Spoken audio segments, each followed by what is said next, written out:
Bismillahirrahmanirrahim. Assalamualaikum warahmatullahi wabarakatuh. Waalaikumsalam. Ya Ibu, perkenalkan nama saya Hayati. Saya adalah mahasiswa keperawatan dari Universitas Muhammadiyah Tasikmalaya. Nah, di sini saya akan memberikan pendidikan kesehatan mengenai pertolongan pertama pada kasus luka bakar ya Bu.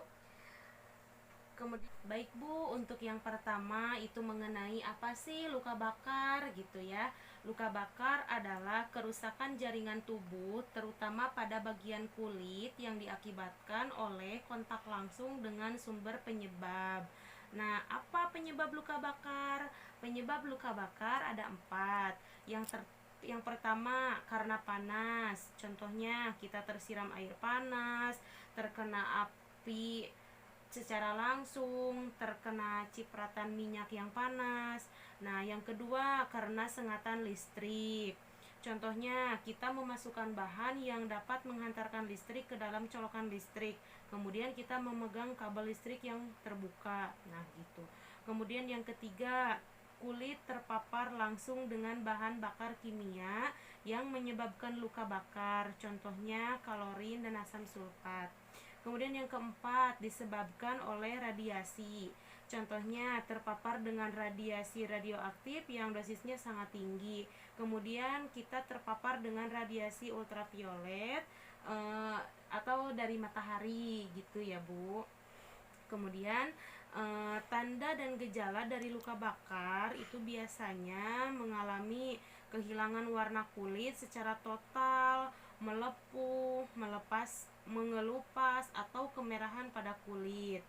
Nah, sebelum kita mengetahui bagaimana sih pertolongan pertama luka bakar, nah kita itu harus tahu dulu derajat dari luka bakar ya Bu, supaya kita bisa menentukan mana luka bakar yang bisa kita obati sendiri atau luka bakar yang harus segera dibawa ke rumah sakit untuk penolongan yang lebih tepat gitu. Nah, derajat luka bakar itu ada 3 Bu. Ada derajat pertama, derajat kedua, dan derajat ketiga. Kalau misalkan derajat pertama ya, tingkat luka bakarnya itu hanya mempengaruhi epidermis. Epidermis itu lapisan kulit terluar ininya ya Bu. Secara klinis tandanya berupa kulit yang tampak memerah, kering, dan terasa sakit. Contohnya luka bakar akibat sinar matahari gitu ya.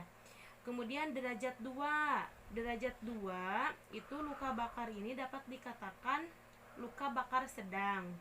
Luka bakar tingkat 2 ini terjadi pada epidermis dan sebagian lapisan dermis kulit atau lapisan dalam gitu. Jadi lebih parah dari derajat 1 gitu ya Bu. Contohnya luka bakar yang disebabkan oleh air panas atau minyak yang panas gitu. Sampai sini paham Bu? Paham ya. Kemudian yang terakhir ada derajat 3. Derajat 3 ini kerusakan jaringan mengenai seluruh lapisan epidermis dan dermis gitu. Jadi lebih parah lagi dari yang kedua Bu. Jadi lebih ke dalam lagi gitu luka bakarnya atau lebih dalam lagi gitu. Secara klinis, kulit yang terbakar akan tampak putih dan kasar katanya gitu. Namun dapat juga terlihat hangus dan mati rasa gitu. Nah, kalau untuk luka bakar derajat 3 ini biasanya tindakan yang dilakukan itu harus segera dibawa ke rumah sakit. Biasanya itu tindakannya operasi atau bedah. Nah, itu menjadi pilihan utama Bu untuk mengatasi luka bakar yang derajat 3 ini. Baik. Nah, untuk selanjutnya kan kita sudah mengetahui ya Bu derajat-derajat luka bakar itu. Nah, kita langsung saja ke penanganan atau pertolongan pertama pada luka bakar gitu. Yang pertama, kita itu harus menjauhkan korban dari penyebab gitu. Takutnya ketika kita contoh tersiram air panas gitu ya Bu, masih ada air panas di sekeliling-keliling kita gitu. Jadi ketika terjadi hal seperti itu, kita harus segera menjauhkan diri dari sumber penyebabnya itu. Yang kedua, basuh luka bakar itu dengan air yang mengalir kurang lebih 10-15 menit ya Bu. Yang ketiga, kita keringkan luka bakar yang tadi yang sudah kita basuh dengan air. Kemudian yang keempat, kita menilai apakah luka bakar itu derajat 1, 2, atau 3. Jika derajat 1 atau 2 dangkal, maka yang kita lakukan adalah mengoleskan salep yang khusus untuk luka bakar. Namun, jika luka bakarnya derajat 3 dalam dan derajat 3, maka yang harus kita lakukan adalah kita harus segera membawa ke rumah sakit untuk mendapatkan penanganan yang lebih baik gitu ya Bu. Nah, kemudian hal yang harus diperhatikan atau dilakukan jika kita mengalami luka bakar. Yang pertama, jangan menggunakan es batu gitu ya Bu. Di sini kan di orang-orang awam gitu, kalau misalkan ada luka bakar suka dikasih es batu, kecap, garam, pasta gigi gitu ya Bu. Itu nggak boleh. Nah, yang pertama, jangan menggunakan es batu, karena es batu atau air yang terlalu dingin akan mengakibatkan penghambatan aliran darah dan bisa menyebabkan penurunan suhu secara drastis.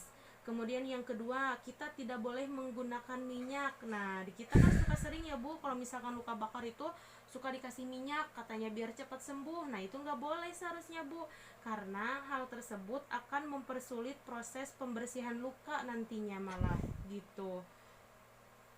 Kemudian iya, karena minyak itu kan akan mempersulit proses pembersihan luka bakarnya itu sendiri. Kemudian minyak juga akan memperluas area luka bakar loh Bu, sehingga membuat luka bakar tidak sembuh-sembuh atau mungkin malah memperparah gitu.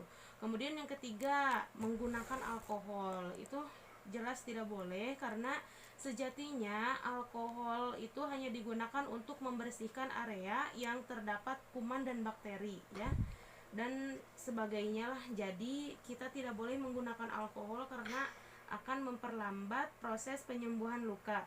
Nah, selanjutnya yang sering kita lakukan tadi ya Bu, menggunakan odol. Itu tidak boleh. Mengapa kita tidak boleh menggunakan odol? Karena odol itu atau pasta gigi mengandung bahan kimia. Ya, mengandung bahan kimia yang dapat merusak jaringan kulit. Ketika sudah rusak jaringan kulitnya, maka resiko infeksi pun akan bertambah gitu. Kemudian satu lagi, jika luka bakar terdapat bula atau melendung gitu Bu, gelembung gitu ya, itu tidak boleh, kita tidak boleh memecahkannya, biarin aja ya gitu. Kemudian prinsip dari pertolongan pertama luka bakar ini harus steril Bu, supaya mengurangi resiko infeksi. Nah, ada 2 pencegahan untuk mencegah terjadinya luka bakar. Ini yang terakhir ya Bu. Nah, pertama, kita harus menjauhkan diri dari semua yang namanya sumber penyebab luka bakar. Kedua, apabila kita bekerja yang berhubungannya dengan sumber penyebab luka bakar, maka kita harus bekerja lebih hati-hati dan kita harus menggunakan alat pelindung diri atau APD yang standar untuk kita bekerja. Ya baik Bu, pendidikan kesehatan mengenai pertolongan pertama luka bakar sudah selesai. Bagaimana Ibu paham? Paham. Ya, jadi derajat luka bakar itu ada berapa Bu? 3. Iya, yang pertama Ringan. Iya, yang derajat kedua Sedang. derajat ketiga Berat. Iya. Kemudian pertolongan pertamanya itu ketika kita sudah terjadi atau terkena luka bakar itu harus seperti apa Bu? Menjauhkan diri dari penyebab luka bakar. Kemudian, Membasuh luka bakar dengan air mengalir. iya, Dan yang ketiga, keringkan luka bakar. ya, yang sudah dicuci tadi. Iya. Kemudian yang keempat, apabila luka bakarnya parah Harus dibawa ke rumah sakit. ya, seperti itu. Baik, Ibu sudah paham ya. Ini saya mau mengasih materi tentang luka bakarnya, takutnya Ibu lupa, nanti Ibu bisa baca-baca lagi ya. Iya. Baik Ibu, terima kasih atas waktunya. Kurang Ya, dan lebihnya sama-sama. mohon maaf. Billahi taufiq wal hidayah. Wassalamualaikum warahmatullahi wabarakatuh. Waalaikumsalam.